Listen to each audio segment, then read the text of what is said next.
ಸಮಸ್ತ ನಾಗರಿಕ ಬಂಧುಗಳಿಗೆ ಕಲ್ಲುಬಾಳು ಗ್ರಾಮ ಪಂಚಾಯಿತಿ ವ್ಯಾಪ್ತಿಗೆ ಬರ್ತಕ್ಕಂತಹ ಹಳ್ಳಿಯ ಜನರಿಗೆ ಮತ್ತು ಗ್ರಾಮಸ್ಥರಿಗೆ ನಮಸ್ಕರಿಸುತ್ತಾ ದಿನಾಂಕ 30/7/2026 ಪ್ರಜಾವಾಣಿ ದಿನಪತ್ರಿಕೆಯಲ್ಲಿ ಪ್ರಕಟಣೆಯಾಗಿರ್ತಕ್ಕಂತಹ ಸುದ್ದಿಯ ಬಗ್ಗೆ ಮಾತನಾಡ್ತಾ ಇದ್ದಾನೆ. ಕಲ್ಲುಬಾಳು ಗ್ರಾಮ ಪಂಚಾಯಿತಿಯ ವ್ಯಾಪ್ತಿಯ ಜನರೇ ಮತ್ತು ಗ್ರಾಮಸ್ಥರೇ, ಸರಿಸುಮಾರು ಪಂಚಾಯಿತಿಗಳನ್ನು ಒಳಗೊಂಡಂತೆ ಕಸ ವಿಲೇವಾರಿ ಘಟಕಕ್ಕೆ 57 ಎಕರೆ ಜಾಗವನ್ನ ಗ್ರೇಟರ್ ಬೆಂಗಳೂರು ಪ್ರಾಧಿಕಾರದವರು ಮಂಗಳವಾರ ಸುತ್ತೋಲೆಯನ್ನು ಹೊರಡಿಸಿದ್ದಾರೆ. ಅದರಲ್ಲೂ ಬಹಳ ವಿಶೇಷವಾಗಿ ಬೆಂಗಳೂರು ದಕ್ಷಿಣ ವಿಧಾನಸಭಾ ಕ್ಷೇತ್ರದ ಆನೇಕಲ್ ತಾಲೂಕಿನ ಕಲ್ಲುಬಾಳು ಗ್ರಾಮ ಪಂಚಾಯಿತಿ ವ್ಯಾಪ್ತಿಗೆ ಬರತಕ್ಕಂತಹ ಸರ್ವೆ ನಂಬರ್ 90ರಲ್ಲಿ ಕಸ ವಿಲೇವಾರಿ ಘಟಕವನ್ನ ಪ್ರಾರಂಭವನ್ನ ಮಾಡಲು ಸುಮಾರು ಎಕರೆ ಜಾಗಗಳನ್ನ BSTW ಅಂದ್ರೆ Bengaluru solid waste management limited ಅವರು ಕೇಳಿದ್ದಾರೆ. ಕಸ ವಿಲೇವಾರಿ ಮಾಡಲು ಕಸ ವಿಲೇವಾರಿ ಮಾಡುವ ಘಟಕವನ್ನ ಪ್ರಾರಂಭ ಮಾಡಿದ್ರೆ ಪರಿಸರ ಮಾಲಿನ್ಯ ಯಾವ ರೀತಿ ಆಗುತ್ತೆ? ಕಸ ವಿಲೇವಾರಿ ಘಟಕವನ್ನ ಪ್ರಾರಂಭ ಮಾಡಿದ್ರೆ ನಮ್ಮ ಪಂಚಾಯಿತಿ ಕಲ್ಲುಬಾಳು ಗ್ರಾಮ ಪಂಚಾಯಿತಿ ಪರಿಸರಕ್ಕೆ ಹೊಂದಿಕೊಳ್ತಕ್ಕಂಥ ಪಂಚಾಯಿತಿ, ವನ್ಯ ಜೀವಿಗಳು ವಾಸ ಮಾಡತಕ್ಕಂತಹ ಪರಿಸರಕ್ಕೆ ಹೊಂದಿಕೊಳ್ತಕ್ಕಂಥ ಪಂಚಾಯಿತಿ ನಮ್ಮ ಕಲ್ಲುಬಾಳು ಗ್ರಾಮ ಪಂಚಾಯಿತಿ. ಒಂದಷ್ಟು ಹಳ್ಳಿಗಳು ಪರಿಸರದ ಪಕ್ಕದಲ್ಲೇ ಇದೆ. ಈ ಸರ್ವೆ ನಂಬರ್ ಜಾಗ ಪರಿಸರದಲ್ಲೇ ಬರುತ್ತೆ. ಅರಣ್ಯ ಪರಿಸರಕ್ಕೆ ಹೊಂದಿಕೊಳ್ಳತಕ್ಕಂತಹ ಸರ್ವೆ ನಂಬರ್ 90ನೇ ಸರ್ವೆ ನಂಬರ್. ಕಸ ವಿಲೇವಾರಿ ಘಟಕವನ್ನ ಪ್ರಾರಂಭ ಮಾಡಿದ್ರೆ ಕಸದ ರಾಶಿ ಬೀಳುತ್ತೆ. ಒಂದ್ಸರಿ ನೀವು ಅನಲೈಸ್ ಮಾಡ್ಕೊಳ್ಳಿ. ಕಸದ ರಾಶಿ ಬೀಳುತ್ತೆ. ಕಸದ ರಾಶಿ ಬಿದ್ದಾಗ ಅದು ಕೊಳೆಯುತ್ತೆ. ಕೊಳೆತಾಗ ಸ್ಮೆಲ್ ಬರುತ್ತೆ, ವಾಸನೆ ಬರುತ್ತೆ, ದುರ್ವಾಸನೆ ಬರುತ್ತೆ, ವಾಯು ಮಾಲಿನ್ಯ ಆಗುತ್ತೆ. ಯಥೇಚ್ಛವಾಗಿ ಸಾಂಕ್ರಾಮಿಕ ರೋಗಗಳು ಬರ್ತಕ್ಕಂತಹ ಕ್ರಿಮಿಕೀಟಗಳು ಬರ್ತವೆ. ಆಗ ಮನುಷ್ಯನ ಆರೋಗ್ಯ ಹದಗೆಡುತ್ತೆ.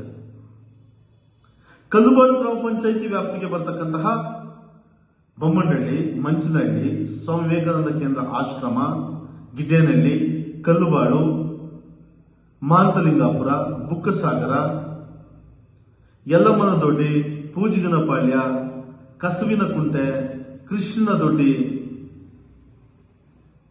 ಬುಕ್ಕಸಾಗರ, ಹರಪನಹಳ್ಳಿ ಮತ್ತೆ ಕಲ್ಲುಬಾಳು ಗ್ರಾಮ ಪಂಚಾಯಿತಿ ಪರಿಸರಕ್ಕೆ ಹೊಂದಿಕೊಳ್ತಕ್ಕಂಥ ಒಂದಷ್ಟು ಬಡಾವಣೆಗಳಿದೆ. ಬಡಾವಣೆಯಲ್ಲಿ ವಾಸ ಮಾಡ್ತಕ್ಕಂಥ, ಹಳ್ಳಿಗಳಲ್ಲಿ ವಾಸ ಮಾಡ್ತಕ್ಕಂಥ ಜನರ ಪರಿಸ್ಥಿತಿ ಏನಾಗಬಹುದು? ಕಸ ವಿಲೇವಾರಿ ಘಟಕವನ್ನ ಪ್ರಾರಂಭವನ್ನ ಮಾಡಿದ್ರೆ ಮತ್ತೆ ಈ ಕಸ ವಿಲೇವಾರಿ ಘಟಕ ಪ್ರಾರಂಭ ಮಾಡ್ತಕ್ಕಂಥದ್ದು ಪ್ರಜಾವಾಣಿ ದಿನಪತ್ರಿಕೆಯಲ್ಲಿ ಮಾತ್ರ ಪ್ರಕಟಣೆ ಆಗಿದೆ. ಯಾವುದೇ ಮಾಹಿತಿ ಪಂಚಾಯಿತಿಗೆ ಸಂಬಂಧಪಟ್ಟ ಇಲಾಖೆ ಆಗಲಿ, ಅಧಿಕಾರಿಗಳಾಗ್ಲಿ, ಸರ್ಕಾರ ಆಗಲಿ ಮಾಹಿತಿಯನ್ನ ನೀಡಲಿಲ್ಲ. ಇದು ಪ್ರಜಾವಾಣಿ ದಿನಪತ್ರಿಕೆಯಲ್ಲಿ ಪ್ರಕಟಣೆ ಆಗಿರ್ತಕ್ಕಂತಹ ಸುದ್ದಿ. ಈಗ ನಾವೇನ್ ಮಾಡಬೇಕಾಗಿದೆ ಅನ್ನೋದ್ರ ಬಗ್ಗೆ ಯೋಚನೆಯನ್ನ ಮಾಡಿ. ಯಾಕೆ ಅಂದ್ರೆ ನಾನು ನಿಮಗೆ ಒಂದು ಎಕ್ಸಾಂಪಲ್ ಅನ್ನು ಕೊಡ್ತೇನೆ, ಉದಾಹರಣೆಯನ್ನ ಕೊಡ್ತೇನೆ. ವೈಜ್ಞಾನಿಕವಾಗಿ ತಾಂತ್ರಿಕ ದೋಷವಾದ್ರೆ, ಅವೈಜ್ಞಾನಿಕವಾಗಿ ಕಾಮಗಾರಿಗಳು ಮಾರ್ಪಟ್ರೆ ಕಲ್ಲುಬಾಳು ಗ್ರಾಮ ಪಂಚಾಯಿತಿಯ ಕಲ್ಲುಬಾಳುವಿನ UGD ವರ್ಕ್ ಯಾವ ರೀತಿ ಕಾಮಗಾರಿ ಆಗಿದೆ ಅಂತಕ್ಕಂಥದ್ದು ಕಲ್ಲುಬಾಳುವಿನ ಜನರಿಗೆ ಗೊತ್ತಿದೆ ಮತ್ತು ಸಾರ್ವಜನಿಕರಿಗೂ ಗೊತ್ತಿದೆ.